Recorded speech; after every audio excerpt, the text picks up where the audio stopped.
guys, I thought I'd just give you a quick video on the mind-muscle connection. I wrote a blog post about that this morning and I got a couple of questions back for that, as there's only so much you can say in text, so I thought I would make a little video on just the basics of it. I really emphasise how important mind-muscle connection is for most people's goals, whether it's fat loss, muscle gain, essentially for activation of a certain muscle. So as you become more experienced, you're going to be able to engage your muscle a lot more efficiently than somebody who's really just starting out. So the biggest trouble I have as a personal trainer is to try and get a client to activate or engage the muscle as they should. The biggest flaw that you'll see is somebody squatting and they think it's just a case of putting a bar on their back, going down and coming straight back up. However, there's so many factors involved in engaging the right muscles. A lot of stabilisers engaging your core. And that's just one example. So to talk you through that, I'll try and give you a little bit of a visual. When you're squatting, you need to be rotating your feet in the floor. So I don't have someone behind the camera, so I can't really show you. I'll do my best.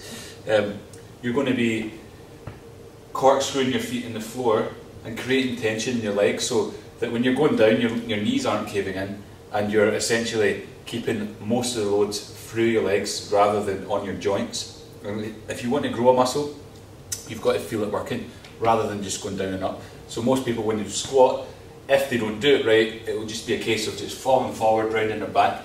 So there's a lot of factors to think about when we're talking about the basics of a squat.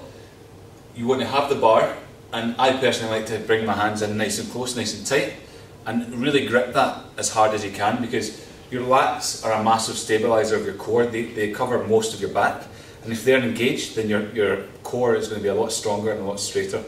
If that's the case, when that's straight and strong, you're going to be able to transfer the weight that's on the bar down to your midsection and then essentially down to your legs. So whether you want to make it glute dominant or quad dominant is just a difference in stance, but essentially you want to be spreading the floor of your feet. That's going to engage your glutes a little bit more and keeping that tight. So when you're doing that, spread the floor of your feet. Think about the primary purpose of your glutes. So it's hip extension, which is pushing your hips forward and also turning your femur out, your thigh out the way. So when you're spreading the floor of your feet and rotating them, you're engaging your glutes. When you've pulled that bar down nice and tight on your back, you're engaging your lats and you're engaging your core.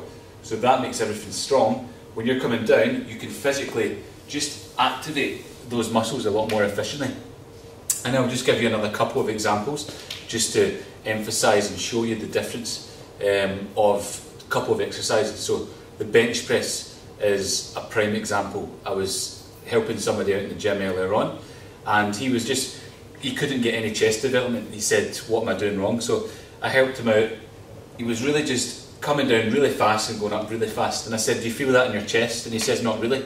So that answers his own question. Essentially, when you're looking to grow a muscle, whether you're looking to burn fat, build muscle, that's going to be determined by your diet and nutrition. Exercise, there's different tempos and different variables you can adjust to get your strength or your hypertrophy. But talking about the mind-muscle connection, one of the main purposes of your pec here is to bring your bicep, right, and I'm just simplifying it, into the middle of your body. So when you're bench pressing, it's not because you're moving the weight up and down, it's because your bicep is coming from the outside of the body a little bit more to the middle. And that's why dumbbell bench press is a little bit more effective. So you can get more of a stretch and then you can contract it a little bit more. When you get used to it and you can start to feel a muscle, then you can start activating it without even loading a weight. So squeezing your chest, that's you engaging. So you've got to think about doing that when you're doing the exercise. And then the weight is just another way of adding resistance. So when you get people asking how much do you bench, bro, it's almost irrelevant because there's not one answer. It depends what your goal is. If you want to lift a lot of weight, then your chest, I mean, it will be big, but you don't have to focus on maximal stimulation of the muscle. And by doing that, you want to be thinking, right, what am I working and what is the primary purpose of that muscle? So a barbell bench press, people will think to get a big chest. Yes, you will overload it, but there's also a lot of other muscles engaged for stability. But a dumbbell bench press is a lot more efficient for engaging that movement, and also even a pec fly, because you're getting more range of movement for your pec.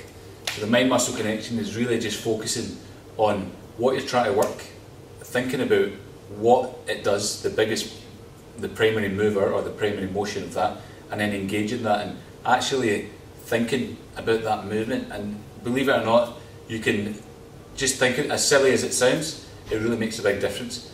A lot of bodybuilders and fitness models will, up to a show, they'll start to pose a little bit more, so without even doing any weights in between sets, they'll contract that muscle. So for me to activate my chest, I know that bringing my hand in will activate it a little bit more. The last option, which is a great one that I'm going to tell you, is about the bicep. So a lot of people think it is about bringing your palm up and flexing your elbow, but one of the primary motions, is actually supinating, rotating your forearm up towards the ceiling. When you do that, you'll see, if you look at yourself, or myself, I don't know if you can see it, is you see the bicep contract. So when you understand biomechanics, and again that mind-muscle connection to assist you, then you can start to put the muscle in a better position and then think about what you're trying to do. So when you're fully lengthened, which is an internally rotated position in the back, then you've got a massive stretch here, and almost use that stretch to emphasise and help you with the mind-muscle connection. So you've got that stretch, you know what muscle's been stretched, so actively think about shortening that. So you're going to rotate up and flex at the same time, and that's going to take it from a fully extended position to a fully contracted position. At the same time, when you're doing that, think about shortening that muscle so you're physically contracting it. Because somebody can do a bicep curl, and I witnessed it earlier on today, and they were swinging, pulling back and then flexing, but the bicep was rarely engaged there because all the movement and all the power is coming from that swing. So when you're trying to do something, exercise with intent, put your brain inside that muscle that's trying to work, squeeze it as hard as you can, control it down. So when you've done the hard part coming up, your muscles are 40% stronger in the negative. So when you're coming down, really take advantage of that and feel the muscle working, and you're going to get more of a positive response for hypertrophy, for growth. If you're doing a fat burning workout, then you just decrease your rests and just keep that muscle working all the way through it. And that hopefully is a good explanation of the mind-muscle connection. Give it a try. Don't just think about moving the weight. Really reduce your weights. It just happened that it was somebody in the gym this morning. He was doing it, and we actually reduced his weights, and he was a little bit hesitant in doing it. He said, "I don't want to lose muscle."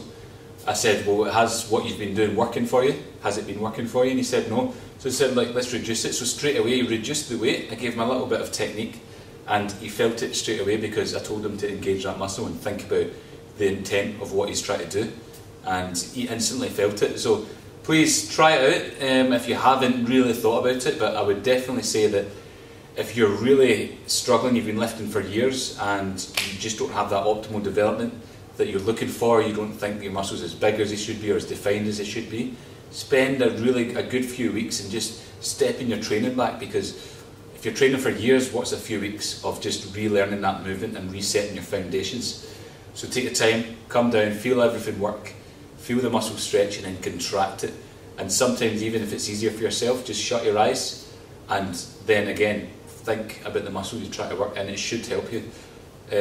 Please let me know if you try it, if you get any different effects, if you feel better, if you feel worse.